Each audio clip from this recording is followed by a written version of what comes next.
Hello, and welcome to the virtual Yale University Art Gallery. Thank you for joining us. My name is Molleen Theodore. I'm the Associate Curator of Programs in the Education Department at the Gallery. I'm very pleased to welcome you to this fourth and final installment in the lecture and conversation series, Pablo Picasso at Yale, with John Walsh.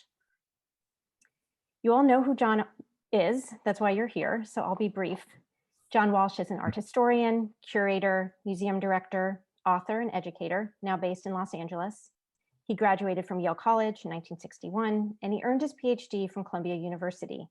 He's worked at the Frick, the Met, Boston's Museum of Fine Arts. He's taught at Barnard, Columbia, and here at Yale. He was the transformative director of the Getty Museum, and he's a long-serving member of the governing board of the Yale Art Gallery. In recent years, John has given more than 40 public lectures at the Art Gallery, among them the series, Let This Be a Lesson on History Painting, Rembrandt Today, and Vincent van Gogh's Turning Points. In these talks, John centers significant works in the Yale Art Gallery collection and weaves them in among examples from all over the world. Though John's academic focus is on Dutch painting in the 17th century, his approach to close looking transcends that specialty. Each fall, John comes east, or hops on Zoom, as the case may be, to help train our Wordle Gallery teachers in the skills of teaching in front of works of art. This is how I first met John. Some years ago, when I was a new staff member in the galleries with a cohort of graduate students, spending an hour in front of a single work of art. And actually, Picasso's First Steps is among the first works I remember looking at with John. And I cannot wait to resume this as an in-person activity. Through his writings, his lectures, his questions, and his patient, slow approach to guided looking, John has taught so many of us at Yale and in the New Haven community. And in this process, he's deepened our connection to the gallery's collection, and he's inspired many museum outings. Now on Zoom, the community of people who can join in this practice has expanded dramatically. Thousands of you from around the world have tuned in. I'm grateful to all of you and to the Martin A. Ryerson Lectureship Fund that sponsors this series. And of course, I am grateful to you, John. It is my pleasure to be on this virtual stage with you. I'm Molleen. Before we get going, I have to tell the audience a bit about you. Molleen Theodore is the head of programs at the gallery and an art historian herself. She graduated from the University of Wisconsin after studying at the Sorbonne and got her master's and doctoral degrees in New York from the Graduate Center of the City University, specializing in modern and contemporary art. She taught in New York at Hunter and at Pratt and the New School and the Museum of Modern Art before she came to Yale, where she's been for 14 years. Most recently in charge of a whole raft of live programs and now online programs that have a worldwide audience. She's found partners all over Yale and New Haven to do interdisciplinary programs. She's supervised exhibitions and curated by students. She served as a critic at the Yale School of Art and a lecturer in the History of Art department. Her energy and imagination have brought about a lot of the most important and interesting events that the gallery has had for the public.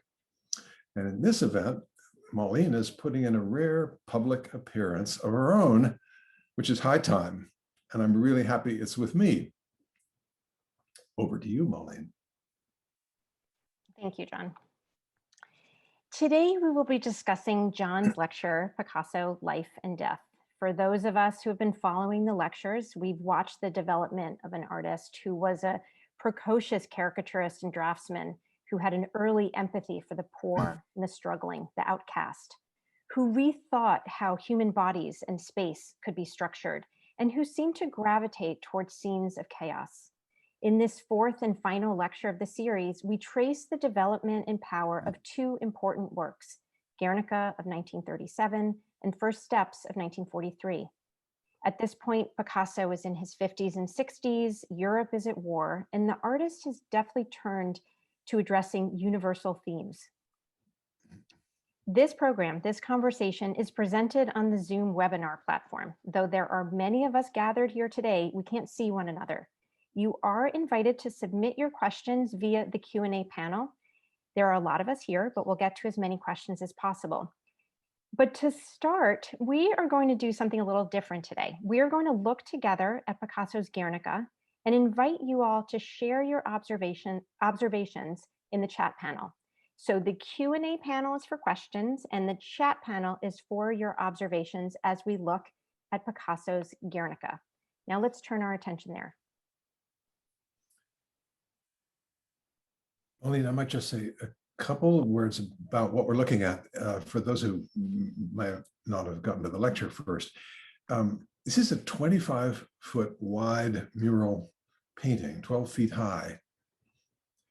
It was commissioned for the Spanish pavilion at the World's Fair in Paris of 1937 and commissioned by the legitimate elected government, which was at that moment at war, a civil war, with General Franco and an army of people who wanted to restore, well, as Picasso saw it, tyranny, and had the help, that is, the insurgents of Nazi Germany and fascist Italy. And during the war, the town of Guernica, a little town, was bombed and hundreds of civilians died. Picasso chose this bombing incident as the subject for the painting that he would do for the World's Fair.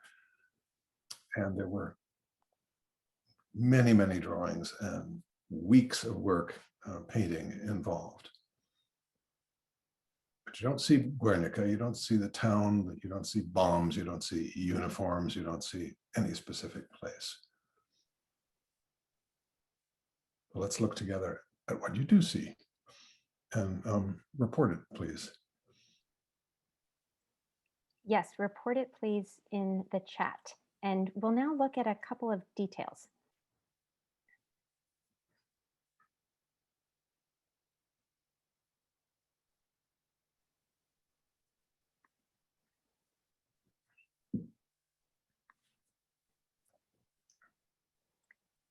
I'm going to read aloud some of the observations you all are making, what you're noticing.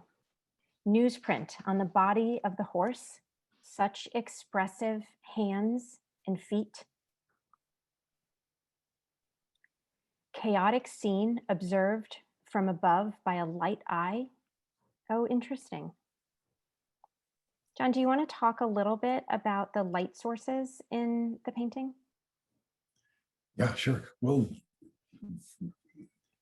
the top of the pyramid that forms the main design here is two sources of light, isn't it? A huge electric light,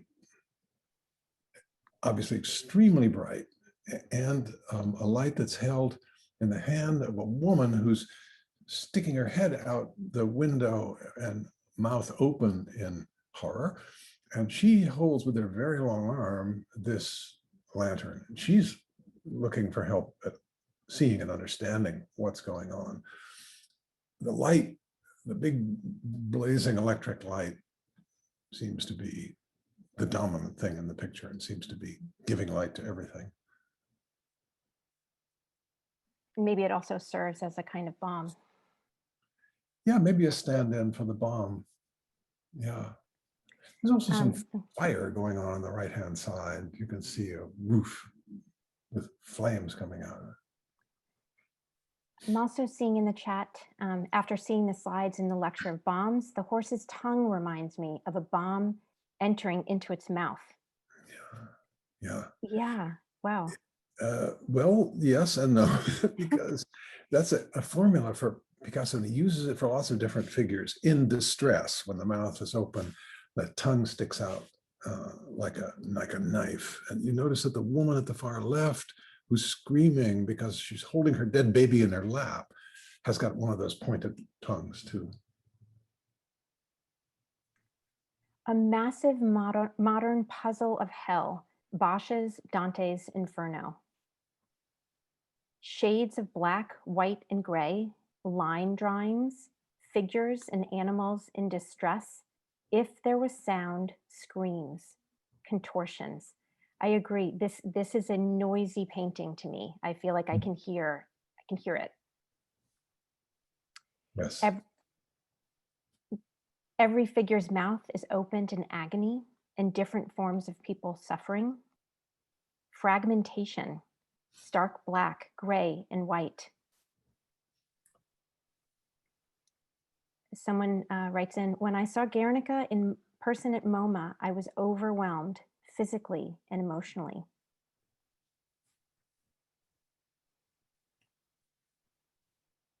So as I believe John mentions in the lecture, Guernica came to MoMA in 1939 and remained there until 1981.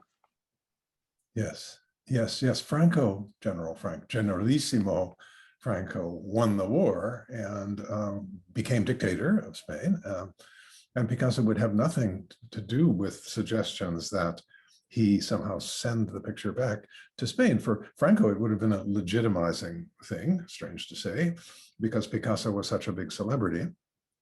But Picasso held out, died, and when Franco was deposed, or Franco died, I shouldn't say. Unfortunately, he didn't get deposed. And there was a constitution passed, and Spain seems to have returned. His heirs made sure that Guernica came back from New York, not to Paris, for which it was painted, but to Spain, where it might serve as a kind of permanent lesson in the evils that could be wrought upon the world by tyranny. I'm also seeing Clement Greenberg thought it looked steamrolled. I do not see that. Flattened, huh? Mm-hmm. Yeah. Pain, anguish, and agony, a feeling of complete confusion and desperation. You see a lot of pain, including from the horse. Another person is noticing the dagger tongues, tremendous agony, the light like a divine eye. I see a mother's scream of losing her child. Yeah. Someone asks, why do you think he substituted an electric lamp for the sun from the earlier version? Yes. Well, that's actually a very good question, because it leads us into how Picasso thinks about imagery. I mean, Picasso didn't want to show a bomb or a plane or any other mechanized instrument of war. What he showed was an invention that had all kinds of miraculous effects on the world for good. But as a reminder here that it lights up a scene of horrific destruction that was brought about, at least it was brought about by mechanized warfare, brought about by airplanes and bombs that dropped their load on innocent civilians. I think it's just particularly juxtaposed to that old-fashioned kerosene lantern. It says something about the possible terrifying effects of the modern mechanized world.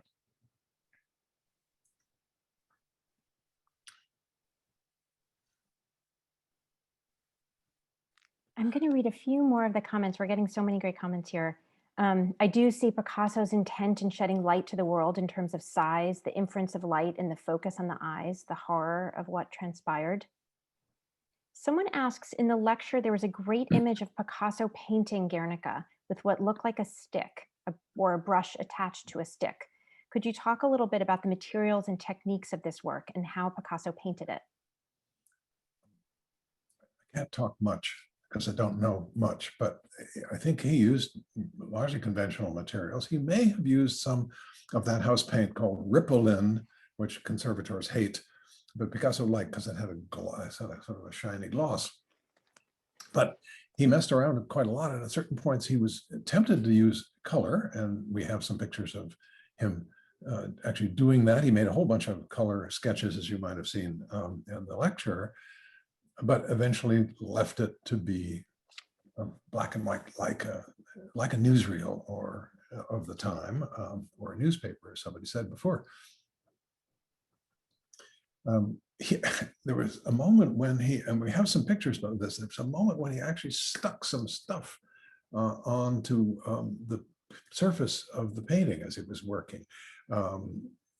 A kind of experiment. Maybe he could revive some of his collage techniques and put wallpaper on the canvas on the surface to, I don't know what, to revive a kind of artistic personality of his own. But anyway, he thought better of it and undid that. Someone else writes in, the starkness of a black and white photograph evokes emotions that color would have disguised. And that brings up something that we had talked about earlier. There's the scale, the structure or composition of this painting, and the monochromatic palette. So this as a history painting almost reads as like a documentary image. And Picasso used color in the sketches to develop this work. And also, I believe that there was a red tear on one of the figures, the woman figures in this painting. And we were talking about this painting in relationship to Faith Ringgold's American People series that is now on view at MoMA. And I wonder if we might look at that. We can come back to the Guernica image, but I wondered if we might look at Faith Ringgold's mural. Another incredibly powerful, large-scale painting condemning violence through some shared, but also some very different means. And I wondered if you wanted to talk about that, John. Sure. This is pretty startling for people who came to the reinstalled MoMA, what, 3 years ago? Was it that long ago? I can't believe. Anyway, because the Picasso room, one that has the Demoiselle d'Avignon and paintings before and after it, had one long wall dominated by this picture, which is very large. It's 12 feet wide. It's part of a series that Faith Ringgold painted in '67, which was if you were living in New York at the time, as I was, that was the long, hot summer. That was the, I think, third or fourth summer in a row in which riots had erupted, in Watts for one, and Chicago, and that summer, Newark. Faith Ringgold was working in New York, was actually working not far from MoMA, and came there very often because, among other things, Guernica was still hanging there. And her reaction to what was going on was to paint a great, big, impressive, and imposing painting of absolute mayhem, but conducted by people wearing business outfits. These were people who were having a riot at the office, you could almost think, and there are children involved. So there's nothing specifically located here. There's an echo of Guernica in the background, isn't there? This gray, this very restricted range of colors, including a lot of red blood. I mean, it's very much an image that comes out of American pop imagery, but is deeply serious, terrifying. And it hangs now, in fact, not far from where Guernica hung until it was sent to Spain in 1982.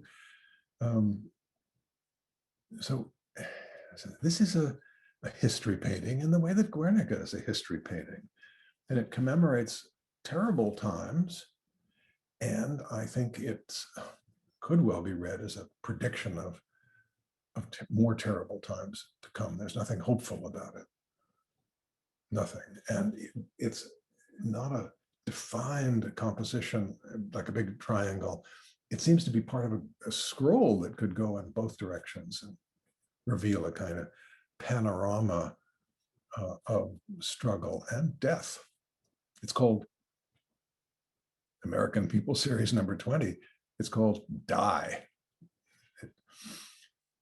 Anyway, Molly, yeah, you know this pretty well. And you had your own reactions, I think, when you saw it first in this context, huh?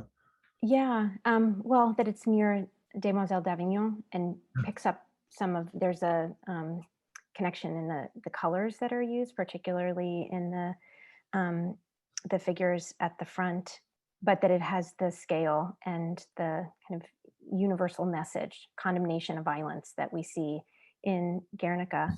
I also, in this work, I think the way in which Ringgold centers our attention on the innocent, the children that are cowered together in the center of the painting and then off to the side. So I think, I don't know, it would be, could we see the image where they're both, where Guernica and American People series are together? Yeah, that really speaks to what John was talking about the shift from a kind of pyramidal structure to something that seems almost never ending.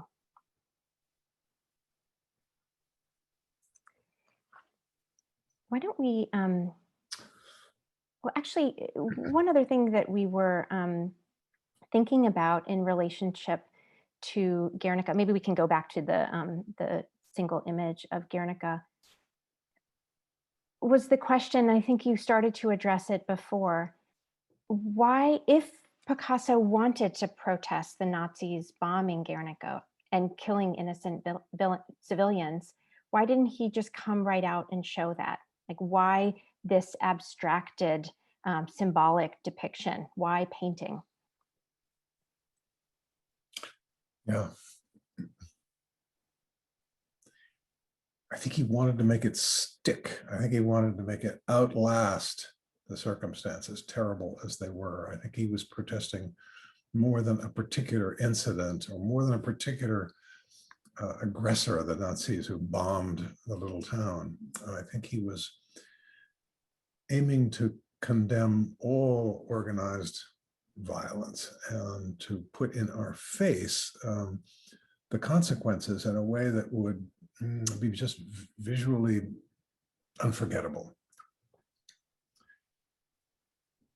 In the lecture, I showed a slide of the preparations for this picture, and particularly the early stages of the painting, in which he had a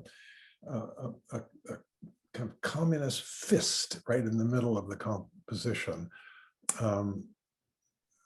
Underneath the sun, and the sun actually was, the lamp, I should say, the electric light was a kind of a later substitution for the sun itself, which would have had a sheaf of grain in it. So that is the communist symbol for the agricultural proletariat, something whose virtues Picasso really believed in. But the imagery became more general, less specifically a part of the bombing, and less specifically the ideology of the side he favored, the anti-fascist side.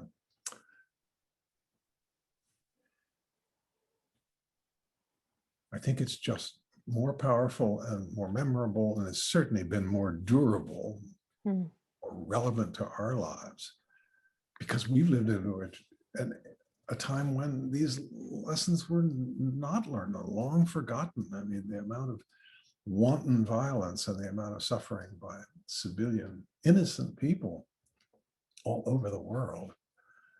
It shifts. It's now Myanmar and Afghanistan, but it keeps moving. This is an ever-present potential for evil, and I think this image pulls it out of the specifics of the Spanish Civil War and puts it right in our face, right in our lives.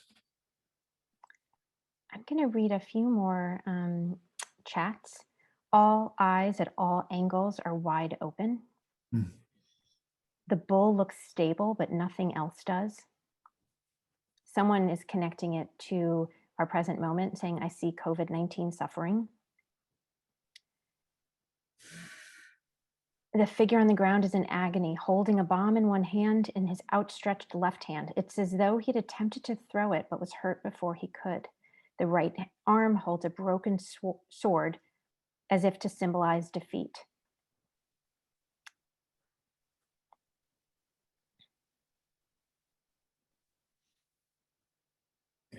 Just scrolling through some of these chats are all really great. Thank you all for looking so carefully.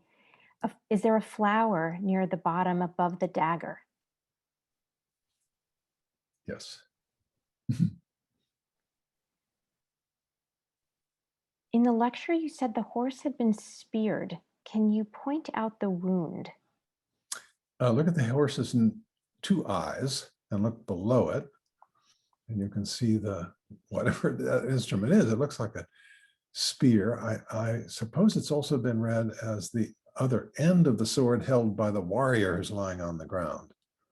But in any case, what it is not is a wound inflicted by the bull, which may seem like a fine point, but in fact is part of the metamorphosis of the role of the bull, who in the early drawings was, as he is in Goya and in the bull ring too, the one who rips the guts out of the horse, the innocent horse, the brutal bull. Now the horse seems to have been injured and maybe wounded close to death by some human means, presumably the warrior or some other warrior, that we don't see in the picture. The bull is innocent, you could say, and seems to find himself in the left-hand side of the picture as a kind of protector, maybe himself threatened, but a kind of protector of the most gripping incident, which is the woman holding the dead baby and crying out.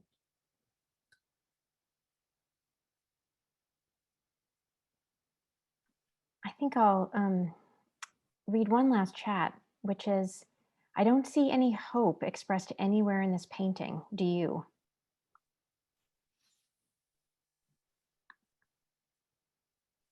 I don't.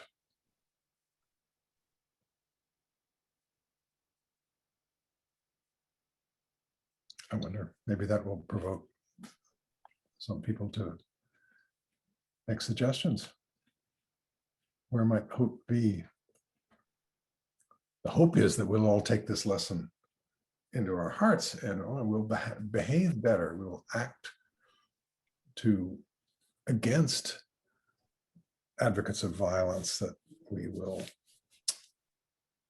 be better people, which is the centuries-old dream of people painting history paintings that show incidents from the literature, or religious texts, or real life, staged in such a way as to make us think about the lesson we ought to learn from them, make us learn not because somebody tells it to us eloquently, writes it out, but who shows us in images what the consequences of doing the right and wrong things are.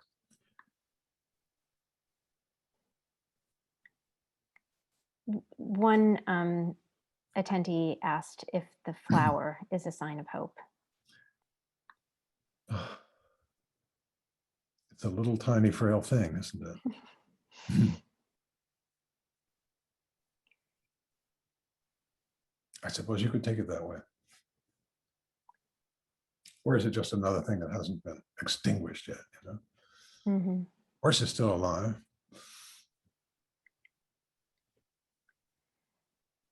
I want to thank everybody for participating in our communal looking at this painting. Maybe we'll move on to a couple of questions. There's a question about the bull in this picture and the bull figure in Picasso's work more generally. The bull can be seen as a symbol of the Spanish Republic, and bullfighting is a cultural tradition. And then there's the mythical minotaur, part bull, part man, that serves as a kind of avatar for Picasso at certain moments in his life. And we know that there's a connection between the minotaur and the surrealists. In your lecture, you talk about how Picasso did not want to be affiliated with the surrealists, but maybe he's more invested in surrealism than he admitted to. So I wondered if you could talk about the complicated figure of the bull in Picasso's work. Good. You might bring on, I think it's, I don't know, my numbers are messed up, but there is this I put an image in of um, four. How to go, Jake? uh, the detail at the left is what we're talking about in Guernica.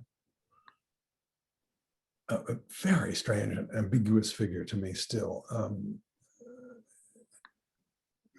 Maybe tamed to be a protector in a situation where it's too late, but a protector of this mother. His tail is just electric. He's on the alert.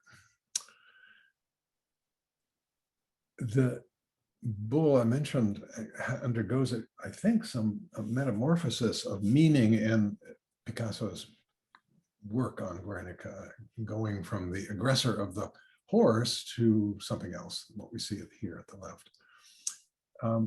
The bull had that little thing you see next to the, above the red slide, that little patch that is from the Dreams and Lives of Franco, those two etchings of panels that look like a comic book. And they were done before, this one was done before the bombing of Guernica. And it shows how the bull sticks his horns into that little worm-like guy with a sword who is General Franco. So the bull is kind of the Spanish protector of the people in this idea of Picasso's. As you mentioned, the Picasso is also fascinated, indeed almost obsessed by the mythical Minotaur, the creation of mythologists who lived in Crete and who was fathered by King Minos, and who was half man and half bull. You see him in Picasso's great masterpiece of etching on the lower right, where he's coming forward on human legs with this great massive bison-like head. He's a creature for Picasso of endless libido. I mean, he's hypersexualized. He's also cruel, but he's also dumb, bestial. And he's coming forward seemingly tamed. There's a horse next to him with a dead female torero draped over her back, and coming towards a young woman who's holding up a candle, a light. And he seems to be groping towards it as though he were blind. Picasso shows him blind in some instances.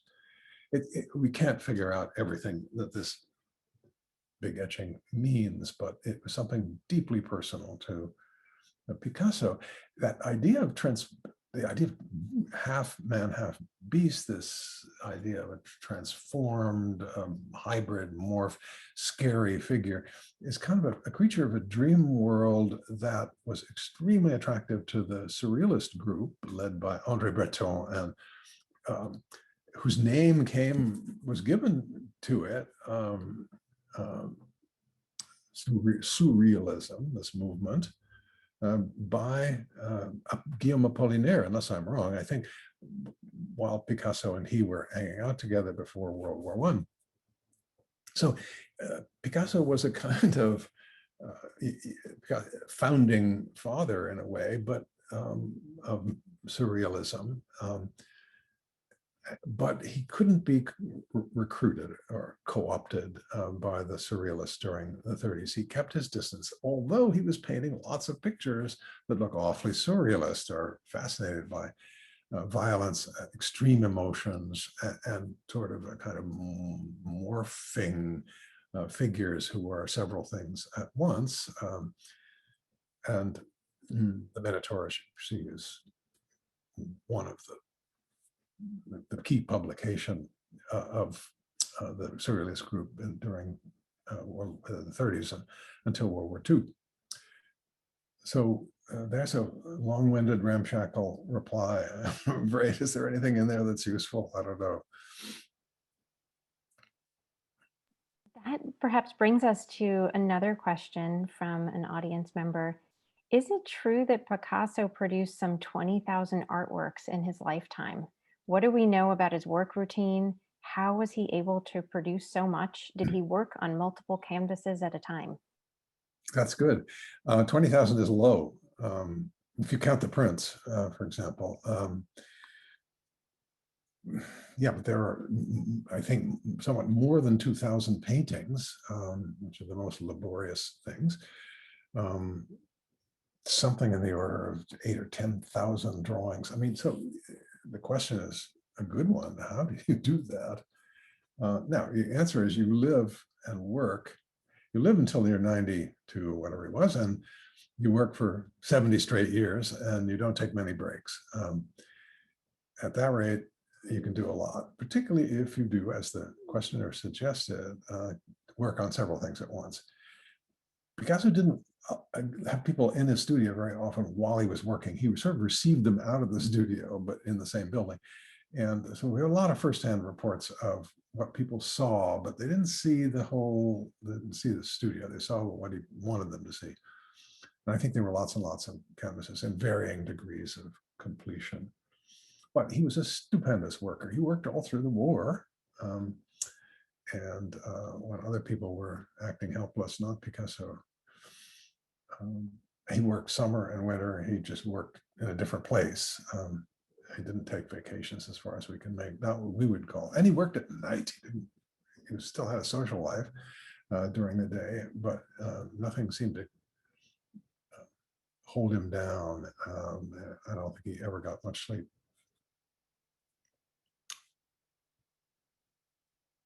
Over to you. Thank you, John.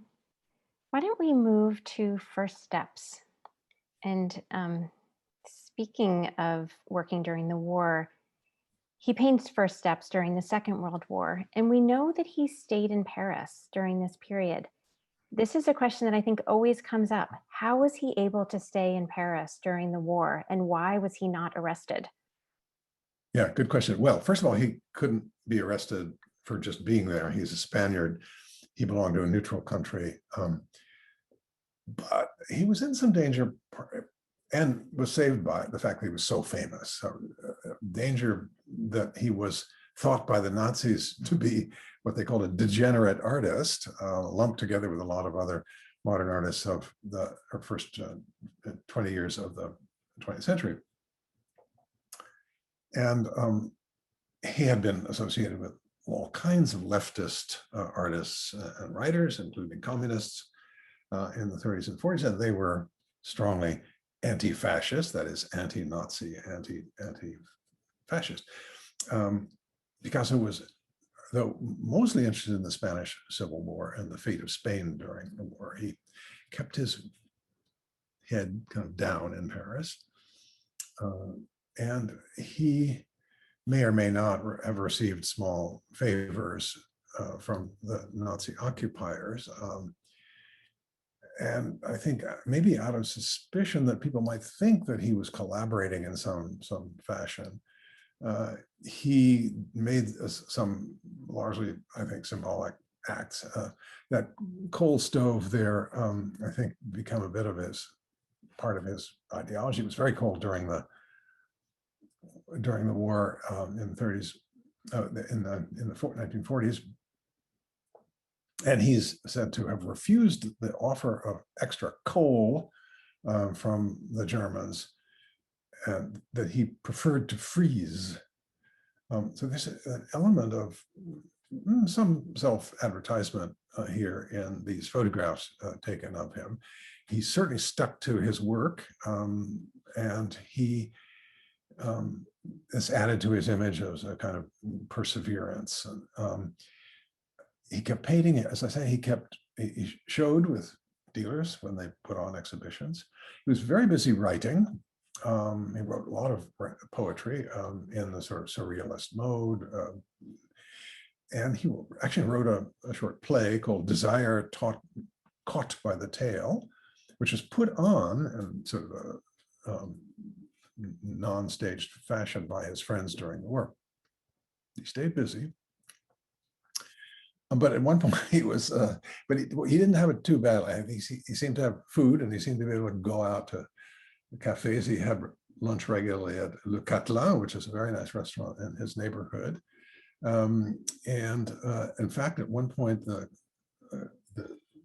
soldiers came in and caught him with some friends eating steak on one of the days that the Germans had decreed you couldn't eat meat in support of the war effort or something like that.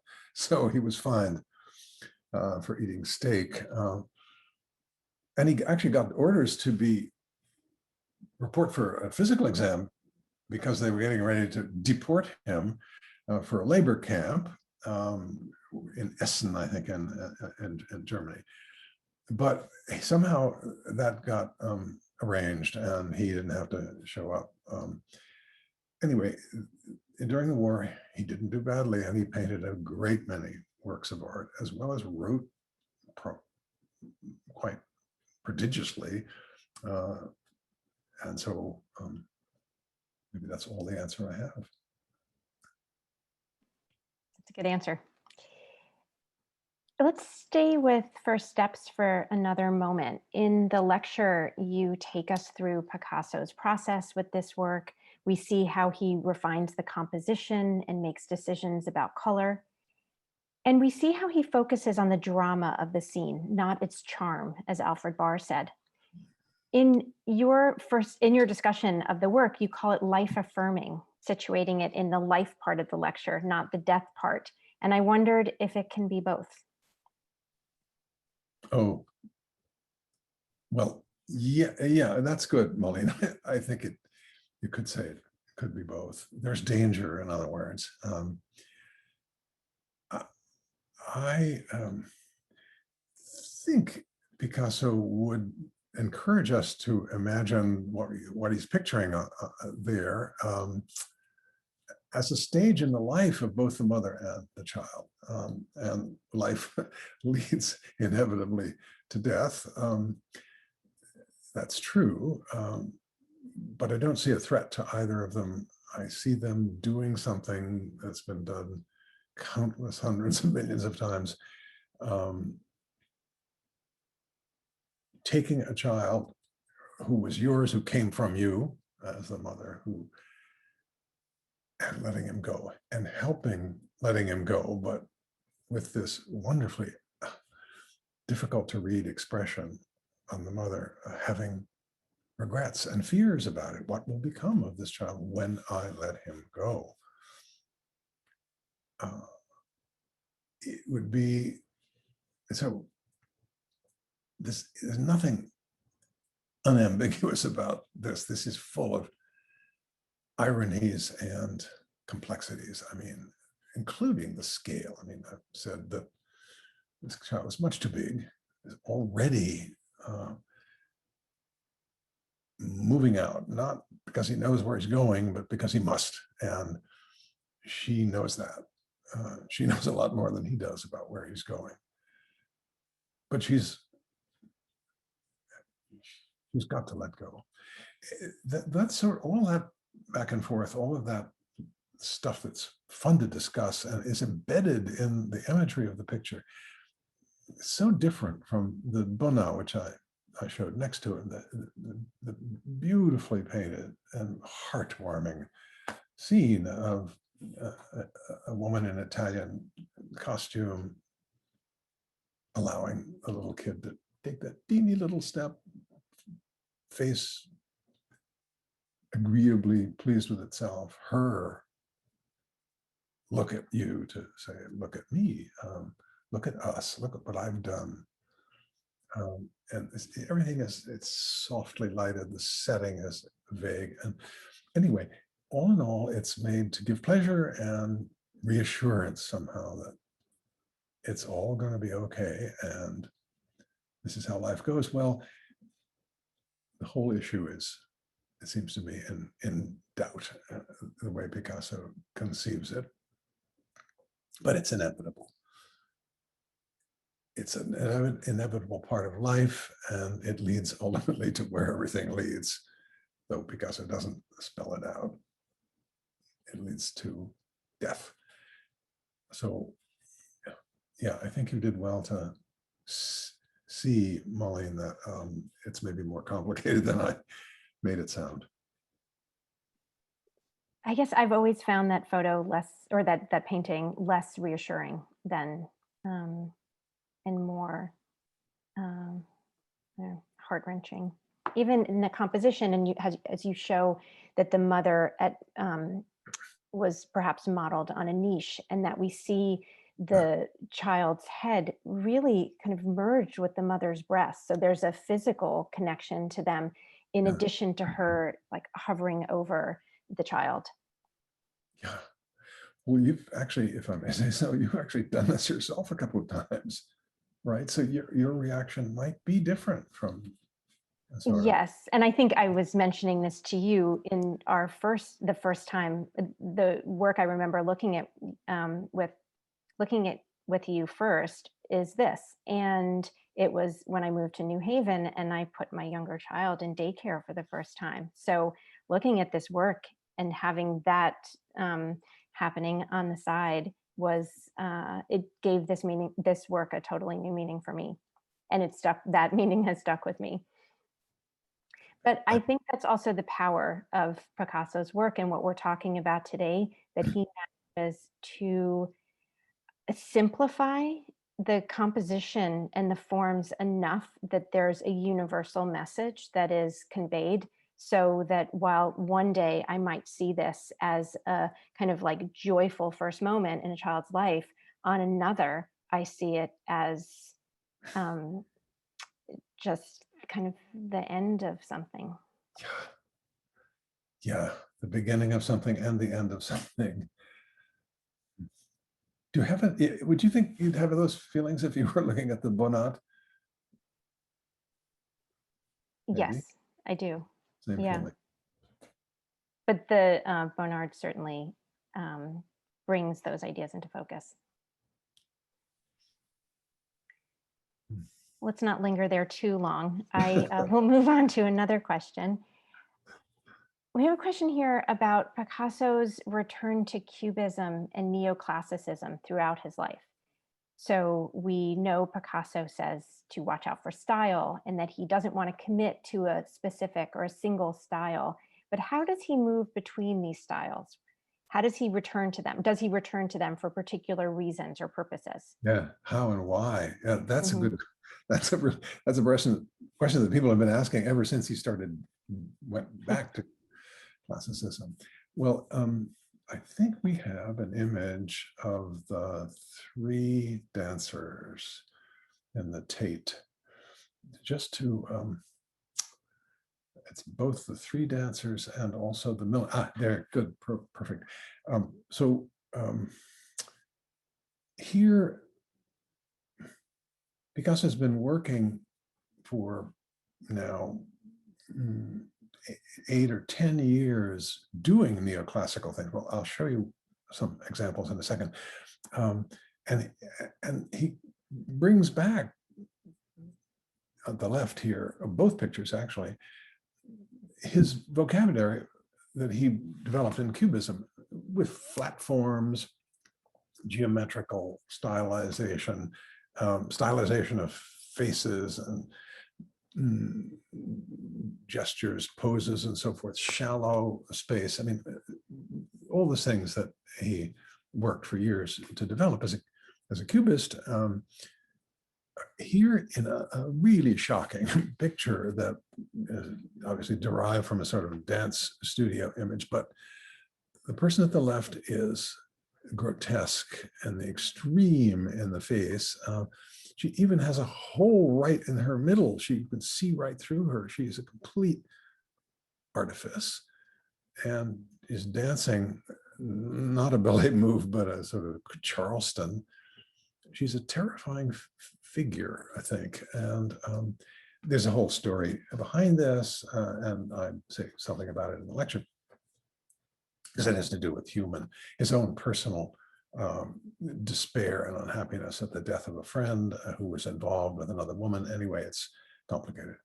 But so that vocabulary is there for him to revive when he needs it. In this case, for emotionally highly, highly charged, symbolic image of a relationship that he was involved with. At the right is another thing altogether. He's looking at a shop window, and through it there are hat makers and hat sellers. And what he imagines is a scene that is best conveyed by a whole swirling forms of black and white forms, looking forward to the Guernica, black and white forms that just suggest a woman to the right of center and various other things that might be hats and so forth. But it's a kind of suggestion of a scene that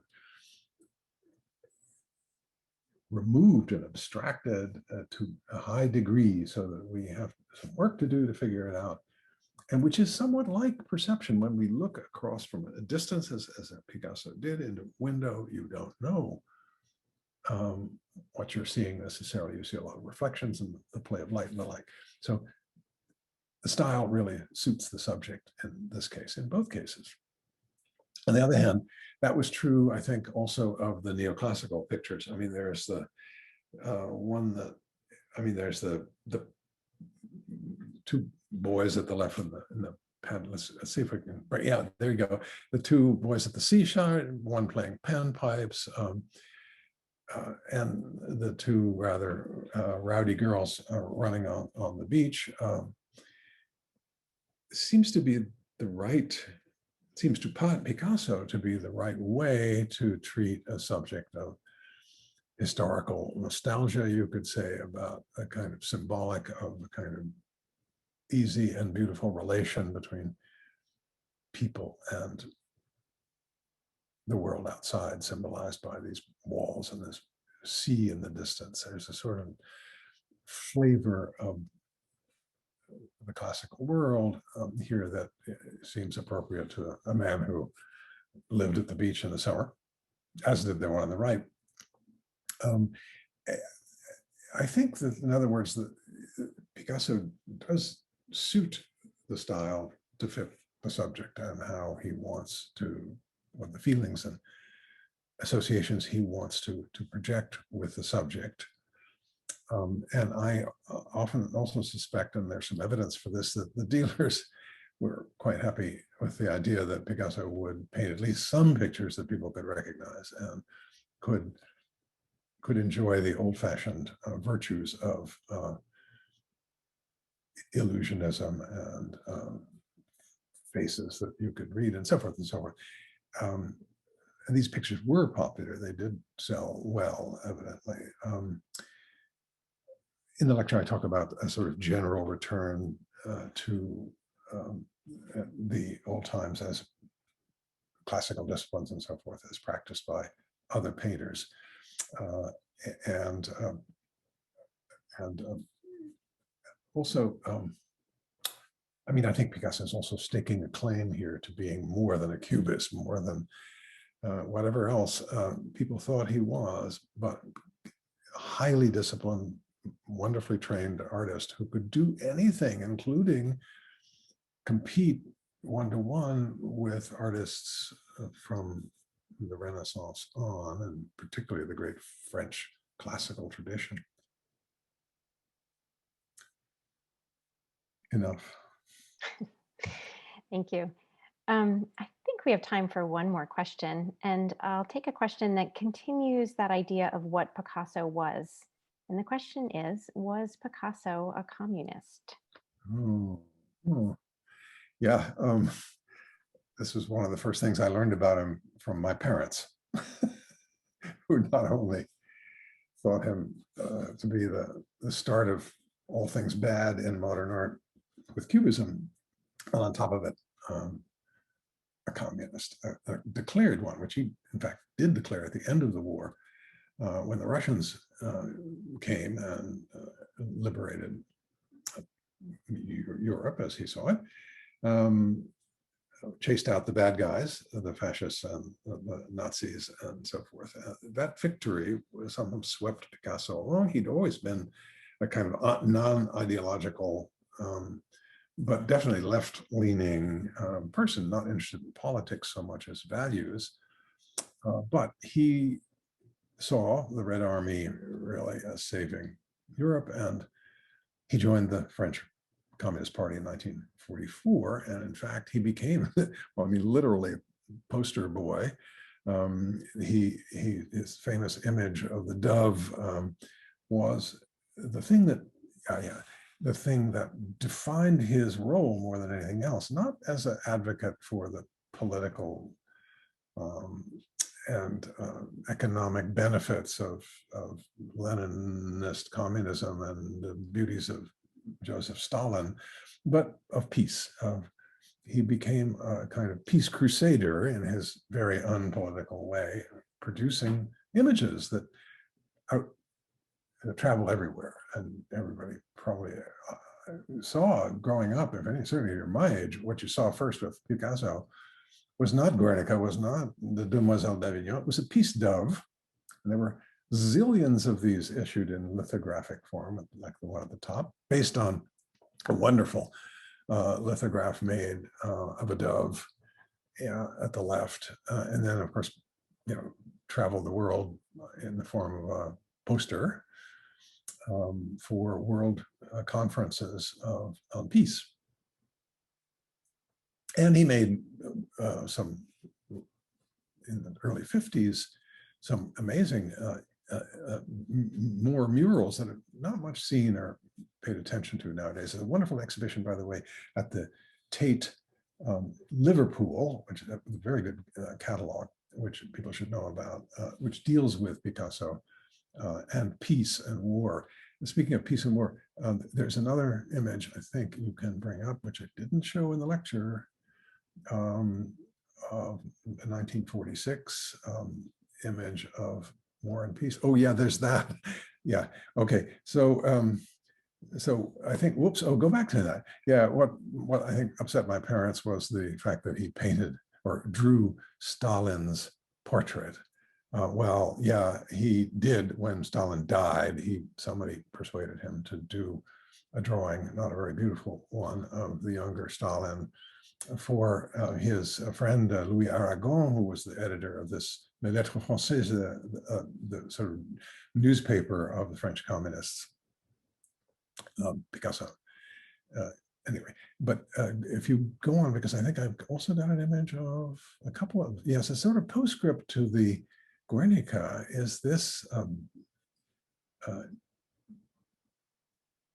painting of 1946,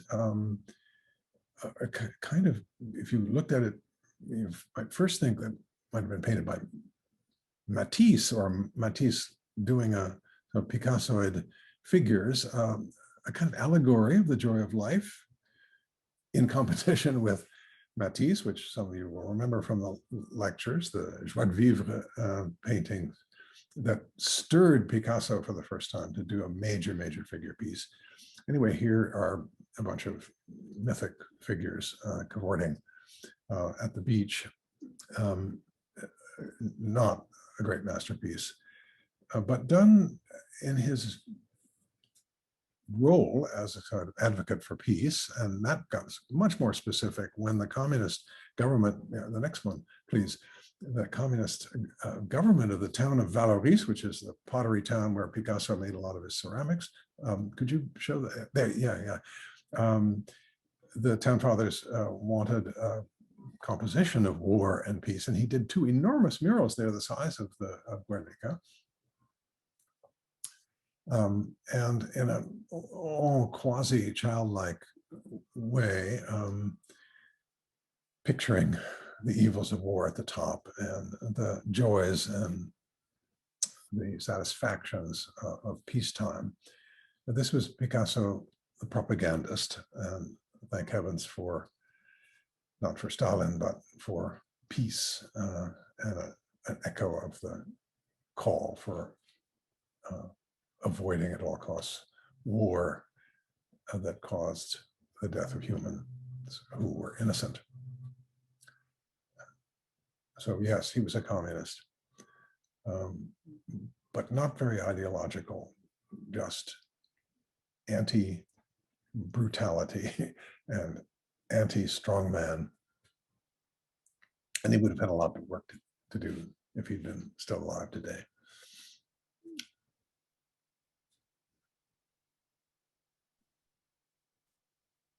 Thank you, John.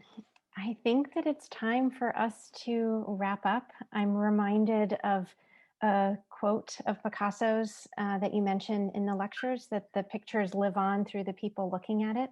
And I know in your lecture, you always encourage people to go to museums, go look at art. And I hope that we're all able to do that more regularly soon. I want to thank you, John, and thanks everyone for participating, for viewing the lectures, for posing your questions, and for looking with us together in the chat. Thanks for your support of the gallery. I also want to extend a very special thanks to all of my colleagues at the gallery and the university, and a special shout out to Liz Harnett, to Jake Gagne, to John French, and to Guy Ordoliva, most especially. The lectures are all up on YouTube and they'll remain there. The conversations will be up shortly, and they'll all live in a YouTube playlist with the lectures. So I hope everyone stays well, and I look forward to seeing you all back at the gallery soon. Thank you, Molleen. Thanks, John. Thanks, everybody.